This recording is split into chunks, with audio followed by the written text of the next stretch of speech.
محصول کی اگر پالیسی کے اگر بارے میں دیکھیں گے ہم تو 19ویں صدی میں بسمارک ایک یورپی سیاستدان تھا جس نے سیاسی تجارتی پالیسی کو خیرآباد کہا اور تحفظ کی پالیسی اپنائی۔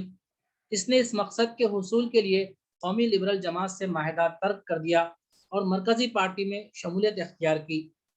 1879 کے قانون کے مطابق غیر ملکی درآمدات کے خلاف ایک طویل محصول کی فہرست مرتب کی گئی تاکہ جرمنی کے صنعت کاروں اور جرمنی کی داخلی مصنوعات کا تحفظ کیا جا سکے۔ تمباکو اور شکر پر زیادہ محصول عائد کیا گیا اور زرعی طبقے کی شکایت کو دور کیا گیا۔ 1879 کا قانون شہری صنعتوں کے لیے زیادہ فائدہ مند تھا۔ تحفظ کی اس پالیسی کا عظیم مقصد برطانیہ کی قدیم اور ترقی یافتہ صنعتوں کی مسابقت سے جرمنی کے نوائزدہ صنعتوں کو محفوظ رکھنا تھا۔ اس پالیسی کی وجہ سے جرمنی کو اپنی ٹیکس کی ادا کی جانے والی آمدنی کو بڑھانے کا موقع ملا۔ اس اقدام سے وفاقی حکومت کو کسٹم ڈیوٹی سے زیادہ آمدنی حاصل ہونے لگی اور ریاستوں پر مزید ٹیکس عائد کرنے کی ضرورت باقی نہیں رہی۔ بہرحال ملک کی صنعتی ترقی کو فروغ حاصل ہوا اور محصولات سے حکومت کو استحکام حاصل ہوا اور سلطنت کو متحد ہونے کا موقع ملا۔ اگر ہم اس کی خارجہ پالیسی کے بارے میں دیکھیں گے تو سب سے اہم اس کی پالیسی اس کی سامراجیت تھی۔ ابتدا میں بسمارک نو آبادیہ کی حصول کے اور جرمنی کے بحریے کی ترقی کے پالیسی کے خلاف تھا، اس لیے وہ برطانیہ سے نہ ہی مسابقت اور نہ ہی ٹکراؤ کا خواہاں تھا۔ اس کا خیال تھا کہ جب تک جرمنی زمین کا چوہا اور برطانیہ پانی کا چوہا رہے گا اس وقت تک دونوں ممالک میں کوئی جنگ نہیں ہوگی۔ اس لیے اس نے 1871 میں فرانس کی جانب سے پیشکش کی جانے والی نو آبادی کو قبول کرنے کے بجائے دو علاقے الاسکے اور لورین کو حاصل کیا۔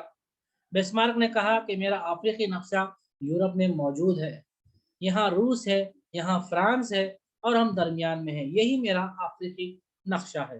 بسمارک کو اپنی پالیسی تبدیل کرنی پڑی کیونکہ اس کے کئی وجوہات تھے، جیسے ہمبرگ کے تاجروں کو فاضل مصنوعات فروخت کرنے کے لیے اور خام مال کے حاصل کرنے کے لیے تجارتی منڈیوں کی ضرورت تھی۔ نمبر 2، عیسائی مبلغین لوگوں کو عیسائی بنانے کے لیے نو آبادیوں کے خواہش مند تھے۔ نمبر 3، محب وطن افراد اپنے ملک کی شان و شوکت میں اضافہ کرنے کے لیے نو آبادیوں کا مطالبہ کر رہے تھے۔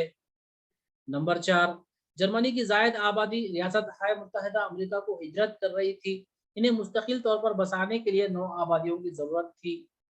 تاجروں اور مذہبی مبلغین نے جرمنی نو آبادیوں کو قائم کیا۔ ہمبرگ اور دوسرے مقامات کی تجارتی کمپنیوں نے چند سہولتیں حاصل کی۔ جنوب مغربی افریقہ، ٹوگولینڈ، کیمرون، مشرقی افریقہ، جزیرے مارشل جو نیو گینیا کا حصہ تھا، ان جزیروں پر جنہیں بسمارک کے نام سے موسوم کیا گیا تجارتی کمپنیاں قائم کی گئی۔ 1884 اور 1885 میں ان تجارتی مقامات پر حکومتیں قائم کر دی گئی۔ بسمارک نے 1890 میں اپنے عہدے سے ہٹنے سے پہلے ان علاقوں کو جرمنی کی شاہی نو آبادیوں میں تبدیل کر دیا۔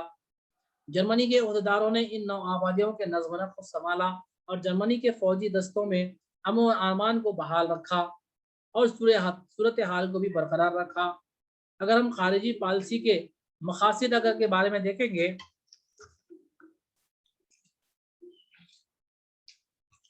تو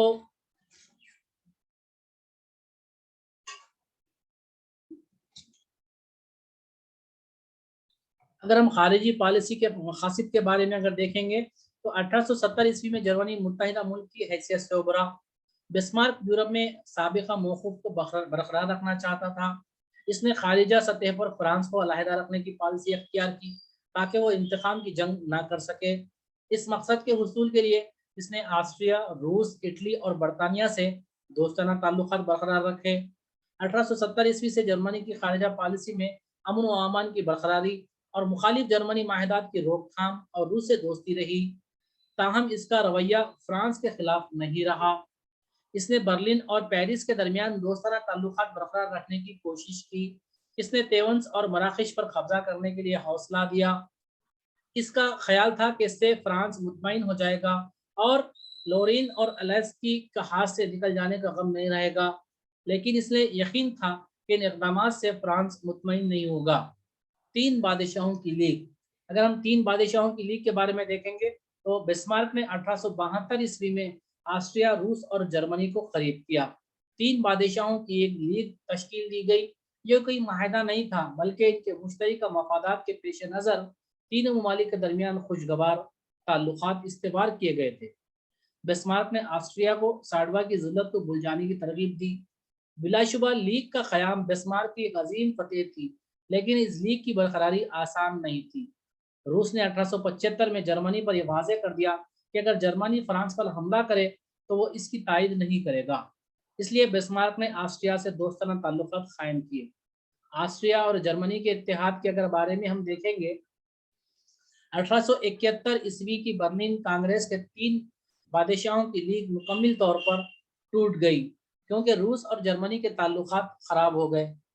روسیوں نے برلن کی کانگریس کو روسی عوام کے خلاف ایک سازش تصور کیا۔ بسمارک نے نازک صورتحال کا احساس کرتے ہوئے آسٹریا سے دوستی کی اور 1879 عیسوی میں مشہور زمانہ آسٹریا جرمنی معاہدہ کیا گیا۔ اس خفیہ معاہدے نے دونوں ممالکوں کے روس کے خلاف قریب کر دیا۔ اس معاہدے پر کئی بار نظر ثانی کی گئی اور پہلی جنگ عظیم کے وقت بھی یہ معاہدہ موجود تھا، لیکن بسمارک ایک ہی خطوط پر کام کرنے والا قائد نہیں تھا۔ اس نے تین بادشاہوں کی لیگ کی 1881 عیسوی میں دوبارہ تجدید کی۔ یہ نئی لیگ 1872 عیسوی سے مختلف تھی۔ بسمارک نے رجت پسندی کے تحفظ کے لیے اس لیگ کو زبردست کامیابی سے محمول کیا، لیکن روسیہ اور آسٹریا کے لوگوں نے اس لیگ کو خارجی پالیسی کے حد تک ہی محدود رکھا۔ اس کا عام اصول تھا کہ اگر تین بادشاہوں سے کوئی بھی چوتھی طاقت برسر پیکار ہو جائے تو لیگ کے باقی بادشاہ غیر جانبدار رہیں گے۔